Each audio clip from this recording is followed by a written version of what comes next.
سورہ انفال کی آیت نمبر 72 ہے۔ اعوذ باللہ من الشیطان الرجیم، بسم اللہ الرحمن الرحیم۔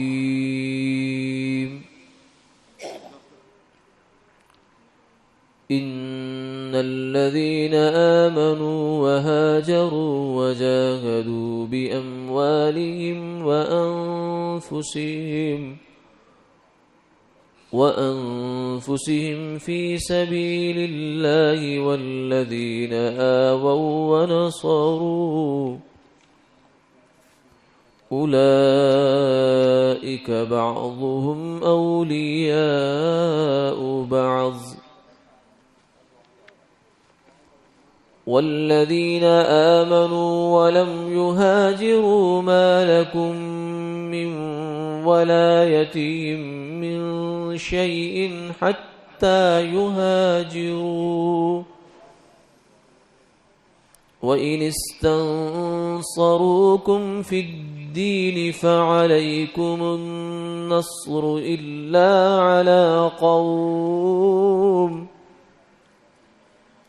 إلا على قوم بينكم وبينهم ميثاق والله بما تعملون بصير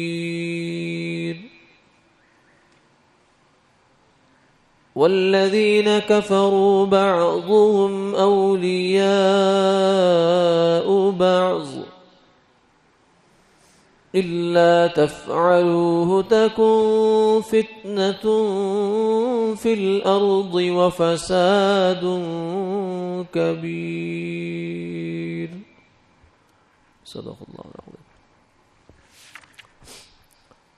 بے شک جو لوگ ایمان لائے وہ گھر چھوڑا اور لڑے اپنے مال اور اپنے جان سے اللہ کی راہ میں، اور جن لوگوں نے جگہ دی اور مدد کی وہ ایک دوسرے کے رفیق ہیں، اور جو ایمان لائے اور گھر نہیں چھوڑا تم کو ان کی رفاقت سے کچھ کام نہیں ہے جب تک کہ وہ گھر نہ چھوڑائیں، اور اگر وہ تم سے مدد چاہیں دین میں تو تم کو لازم ہے ان کی مدد کرنا، مگر مقابلہ میں ان لوگوں کے ان میں اور تم میں عہد ہو، اور اللہ جو تم کرتے ہو اس کو دیکھتا ہے۔ اور جو لوگ کافر ہیں وہ ایک دوسرے کے رفیق ہیں، اگر تم یوں نہ کرو گے تو فتنہ پھیلے گا ملک میں اور بڑی خرابی ہوگی۔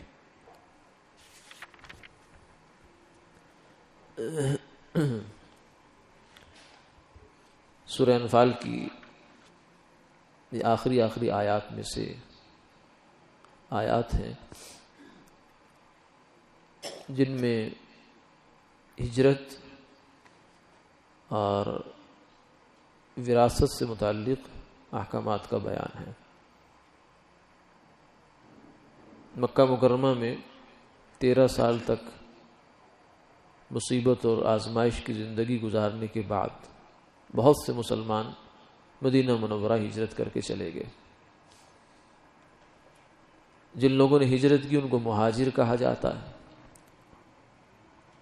اور جنہوں نے ان کو پناہ دی اور ٹھکانہ دیا اپنے گھروں میں ان کو انصار کہا جاتا ہے۔ تو ایک فریق نے ہجرت کی اور دوسرے فریق نے نصرت کی۔ تو ہجرت کرنے والے جو کر کے گئے تھے وہ ظاہر ہے کہ پورا خاندان تو ساتھ نہیں لے کر گئے، ان کی قوم، قبیلہ، برادری تو پیچھے رہ گئی۔ کوئی ایک آدمی نکل کر گیا خاندان کا، کوئی 2، کوئی 3، کوئی 4، تو قوم قبیلہ تو ان کے پیچھے تھا۔ تو شروع میں ایسا بھی ہوا کہ آپ صلی اللہ علیہ وسلم نے ان کے درمیان آپس میں مواخات قائم فرما دی۔ جو انصار مدینہ تھے انہوں نے بہت تعاون کیا، حتیٰ کہ انہوں نے اپنی جائیدادیں اور جو باغات اور وہ سب چیزیں بھی بانٹ دی آپس میں کہ آد و آد کر لیتے ہیں۔ اس لیے ان کا اسلام میں بہت رتبہ بھی ہے کہ آڑے وقت میں اسلام کو انہوں نے جگہ دی ہے، مسلمانوں کو عزت بھی دی ہے اور ان کے ساتھ مدد بھی کی ہے، تعاون بھی کیا ہے۔ تو کچھ مسلمان، اکثر مسلمان تو چلے گئے اور باقی کچھ مسلمان ابھی پیچھے بھی رہ گئے یا بعد میں مسلمان ہوتے رہے. تب ان کی آپس کی جو وراثت کا مسئلہ ہے وہ زیر بحث آیا. تو اس بارے میں اصول جو شریعت کا شروع سے طے ہوا اور آج تک بھی ہے اور آخر قیامت تک رہے گا، وہ یہ ہے کہ وراثت میں اسلام یعنی دین کا ایک ہونا یہ ضروری ہے. غیر مسلم اور مسلمان، کافر اور مسلمان آپس میں ایک دوسرے کے وارث نہیں ہو سکتے، چاہے وہ باپ بیٹا ہوں، بھائی بھائی ہوں یا کوئی اور رشتہ ہو ان کا آپس کا. لیکن اگر دین مختلف ہو گیا تو پھر وہ وراثت کا معاملہ خراب ہو جائے گا. لا یرث الکافر المسلم، مسلمان کافر کا وارث نہیں ہوتا، کافر مسلمان کا وارث نہیں ہو سکتا، کیونکہ وراثت جو ہے وہ ایک تعلق ہے اور مسلمان کا غیر مسلم سے کیا تعلق. اس لیے اس آیت کے اندر اس حکم کو بیان کر دیا گیا. اور اسی طریقے سے جو آدمی مسلمان تو ہو گیا مگر اس نے ہجرت نہیں کی، وہ رہ گیا مکہ مکرمہ میں اس موقع کے لحاظ سے، تو فرمایا کہ ان کی ذمہ داری تمہارے اوپر نہیں ہے. ما لکم من ولایتہم من شیء، ان کے ساتھ تمہارا کوئی لینا دینا نہیں ہے. حتی یہاجروا، جب تک کہ وہ ہجرت نہ کر لیں. جب ہجرت کر کے مدینہ منورہ میں آ جائیں گے، جب ان کے بارے میں آپ کو احکامات کے حوالے سے فکر مند ہونا پڑے گا. اور ساتھ میں یہ فرما دیا وَإِنِ اسْتَنصَرُوكُمْ فِي الدِّينِ فَعَلَيْكُمُ النَّصْرُ، اگر وہ تم سے مدد مانگے، وہ مسلمان جنہوں نے بھی ہجرت نہیں کی، کہ ہمارے دین کے بارے میں ہماری مدد کرو، تو تم مدد کرو، تمہارے ذمے ہے کہ ان کی مدد کرو. ہاں لیکن ایک صورت میں یہ ذمہ داری اس طرح سے نہیں آئے گی، وہ یہ کہ جس قوم کے ساتھ تمہارا کوئی معاہدہ ہے اس قوم کے خلاف تمہیں کچھ نہ کرنا پڑے. اگر اس قوم کے خلاف تمہیں کچھ کرنا پڑا ہے تو پھر یہ تم ان کی مدد کرنا تمہاری ذمہ داری نہیں بنتی. چنانچہ اس کا ایک عملی نمونہ ظاہر ہوا کہ جب صلح حدیبیہ کا معاہدہ لکھا جا رہا تھا، ابھی معاہدہ مکمل نہیں ہوا تھا، کہ اس میں ایک شک یہ لکھی گئی کہ اگر مسلمانوں کا کوئی آدمی ہمارے پاس آ گیا تو ہم واپس نہیں کریں گے، اور اگر ہمارا کوئی چلا گیا تو مسلمانوں کو واپس کرنا پڑے گا. یہ بڑی عجیب شرط تھی جس پر صحابہ بڑے عجیب و غریب تل ملا اٹھے کہ یہ کیا شرط ہے، اتنا دب کر ہم صلح کا معاہدہ کر رہے ہیں. عمر رضی اللہ تعالیٰ جیسے آدمی. لیکن حضور صلی اللہ علیہ وسلم نے فرمایا کوئی حرج کی بات نہیں، اس لیے کہ جو ان کا آدمی ہمارے پاس آئے گا یعنی مسلمان ہو کر، اس کو اگر ہم واپس کر بھی دیں گے تو مسلمان ہی رہے گا، کوئی نقصان کی بات نہیں ہے. باقی رہا یہ کہ اس کے اوپر ظلم ہوگا تو اللہ تعالیٰ کے ہاں اس کا اجر ہے، جو بھی اس کے اوپر ظلم ہوگا اللہ کے ہاں اس کا اجر لکھا جا رہا ہے. اور باقی رہا یہ کہ ہمارا کوئی بندہ ان کے پاس اگر آ گیا نعوذ باللہ مرتد ہو کر، تو اس کی ہمیں ضرورت ہی نہیں.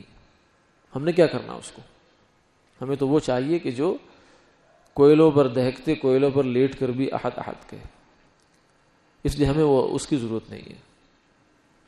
تو اسی وقت پہ ابھی معاہدہ لکھا جا رہا تھا، ابو جندل جو ہے وہ ایک صحابی وہاں سے جو مسلمان ہوئے لیکن ان کے گھر والوں نے ان کو بیڑیوں میں باندھ رکھا تھا کہ ہجرت نہ کر جائیں کہیں، تو وہ اپنی بیڑیوں سمیت آ گئے ادھر اور آ کر کہا کہ میں آ گیا ہوں مسلمانوں، مجھے اپنے ساتھ لے چلو. بڑا عجیب و غریب یہ ایک جذباتی قسم کا منظر تھا. آپ نے فرمایا کہ ٹھیک ہے، ابھی تو معاہدہ نہیں لکھا گیا، مکمل نہیں ہوا، اس لیے اس کا اطلاق ابھی شروع نہیں ہوا، اگرچہ شرط لکھی جا چکی تھی لیکن چونکہ ابھی مکمل نہیں ہوا اس لیے فرمایا کہ اس کا اطلاق نہیں. لیکن کافر بگڑ گئے مشرکین مکہ، ان کا جی ہماری پھر آپ کے ساتھ کوئی بات نہیں ہے، لہذا یہ بندہ واپس کرے. انہوں نے انا کا مسئلہ بنا لیا. تو آپ نے پھر بادل نخواستہ ان کو واپس کیا اور ان کو صبر کی تلقین بھی فرمائی. تو یہ صحابہ کے لیے بڑی آزمائش کا مرحلہ تھا کہ اپنی بالکل رائے کے خلاف ایک بات ہو رہی تھی، سمجھ بالکل نہیں آ رہی تھی لیکن ہو رہا تھا کچھ کام. تو وہ پھر واپس کیا ان کو، کیونکہ معاہدے کی پاسداری تھی.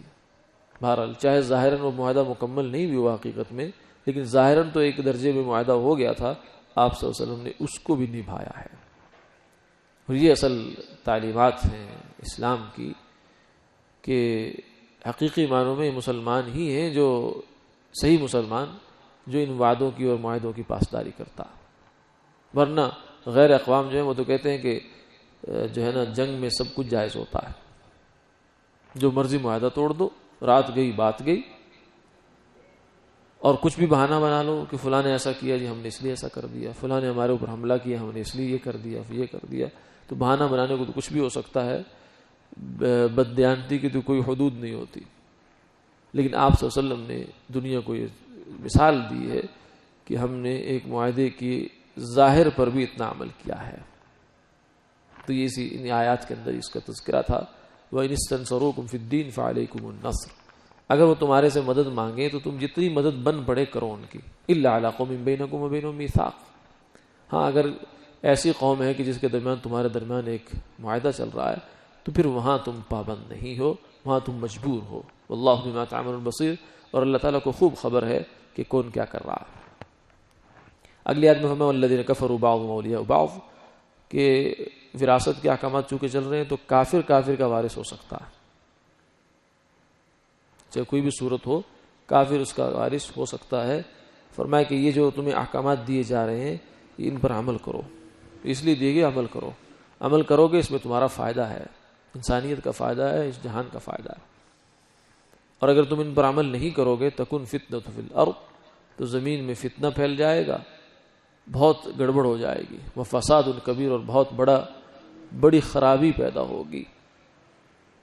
یعنی شریعت کے احکامات پر عمل کرنا یہ اس دنیا کی خوشحالی کا اور اطمینان کا اور اچھے حالات کا باعث ہے، اور شریعت پر عمل نہ کرنا یہ اس کی خرابی کا باعث ہے۔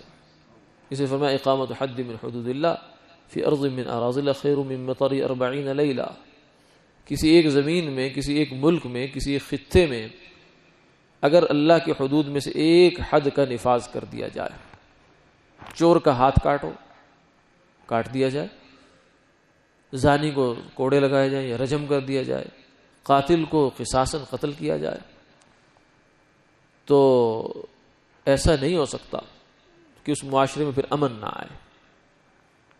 پھر یہ بھاری تالے لگانا، سیکورٹی گارڈ رکھنا اور یہ فلاں کرنا ان سب چیزوں کی ضرورتیں ختم ہیں۔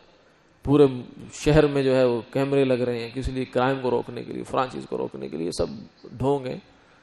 ایک حد نافذ ہو جائے بس، اللہ کے احکامات میں وہ برکت ہے، وہ رعب ہے اس کے اندر کہ انسان اس کے بغیر قابو میں نہیں آتا۔ یہ چیزیں انسان کو قابو تھوڑی کر دی۔ یہ جو ترقی یافتہ ممالک ہے بہت زیادہ ہم سے بہت آگے ہیں، تو کیا وہاں جرائم کا ریٹ جو ہے کرائم وہ زیرو ہو گیا ہے؟ قتل نہیں، بہت بڑھ جاتا ہے۔ انسان ہے، انسان ہمیشہ الٹی سوچ اس کے اندر بہت پہلے سے زیادہ جنم لیتی ہے، جتنی سختی بڑھتی جاتی ہے اتنا زیادہ یہ ہیلے حوالے اور طریقے تلاش کرتا ہے۔ انسان کو سمجھتی ہے تو اس کا خالق سمجھتا ہے، اس نے کہا ہے کہ یہ ایسا کرو گے تو ٹھیک چلے گا کام، تو ایک حد کو نافذ کر دینا۔ فرمایا کہ 40 راتوں کی بارش سے زیادہ بہتر ہے۔ 40 راتوں تک بارش ہو، رات کو ہو دن کو نہ ہو، تو کتنی ہریالی آئے گی۔ زمیندار اس کی قدر جانتا ہے کہ ایک دن کی بارش، ابھی چاول کا فصل آ رہی ہے نا آگے، کہ ایک دن کی فصل جو ہے اس کے بارش اس کے لیے کتنی قیمت رکھتی ہے، کتنے لاکھوں کا بلکہ کروڑوں کا یوں کہہ لیں کہ وہ بچت ہو جاتی ہے۔ صرف یہ تو ایک چیز کی ہے، باقی اس کے علاوہ کیا خیریں آتی ہیں، کیا برکتیں آتی ہیں، اللہ ہی بہتر جانتا ہے، کیونکہ رحمت الہی ہے۔ یعنی 40 روز تک متواتر رات کو رحمت الہی برستی رہے تو جتنی ہریالی جتنی خیر اس سے آئے گی، فرمایا کہ ایک حد کے نفاذ سے اس سے زیادہ آتی ہے۔ اور جب حدود اللہ کا نفاذ نہیں ہوتا، اللہ کے احکامات کا نفاذ نہیں ہوتا، تو پھر معاشرے امن سے نہیں رہ سکتے، بے ایمانی، بے اطمینانی، بے سکونی ان کا مقدر بن جایا کرتی۔ وَلَوْ أَنَّ أَهْلَ الْقُرَىٰ آمَنُوا وَاتَّقُوا لَفَتَحْنَا عَلَيْهِمْ بَابًا مِنَ السَّمَاءِ، کہ اگر ہم یہ جو لوگ ہیں وَلَوْ أَنَّهُمْ أَقَامُوا التَّوْرَاةَ وَالْإِنْجِيلَ وَمَا أُنزِلَ إِلَيْهِم مِّن رَّبِّهِمْ لَأَكَلُوا مِن فَوْقِهِمْ وَمِن تَحْتِ أَرْجُلِهِمْ، اگر یہ لوگ تورات اور انجیل اور جو بھی ان کی طرف اللہ کے احکامات نازل ہوئے ان کو قائم کر دیں یعنی معاشرے میں صحیح معنوں میں ان کا نفاذ کر دیں. لَأَكَلُوا مِن فَوْقِهِمْ وَمِن تَحْتِ أَرْجُلِهِمْ, تو ان کو اوپر سے رزق آئے گا, ان کی زمین سے رزق پھوٹے گا. لیکن شیطان ہے وہ تو نہیں کرنے دیتا, وہ کہتا جی بڑی ظالمانہ سزائیں ہیں, نعوذ باللہ من ذالک. ہاں ظالمانہ ہیں مگر ظالموں کے لیے ہے. جیسے دہشت کی علامت ہوتا ہے پولیس اور بندوق بھی, لیکن کس کے لیے؟ چور کے لیے. شریف آدمی کے لیے نہیں ہے, کچھ بھی نہیں ہے, اس کو ڈرنے کی ضرورت نہیں ہے. ہاں جو بدماش ہے وہ ڈرتا ہے. تو جو بھی حدود اللہ کے بارے میں بات کرتا ہے اس کا مطلب ہے کہ اس کے اندر کچھ ہے بیچارے کے اندر. اللہ تعالیٰ صحیح فہم نصیب فرمائے اور روئے زمین پر, اللہ کی زمین پر اللہ تعالیٰ کا نظام اور اس کا احکامات جو ہیں وہ پوری طرح صحیح معنوں میں نافذ ہو جائیں. آمین آمین یا رب.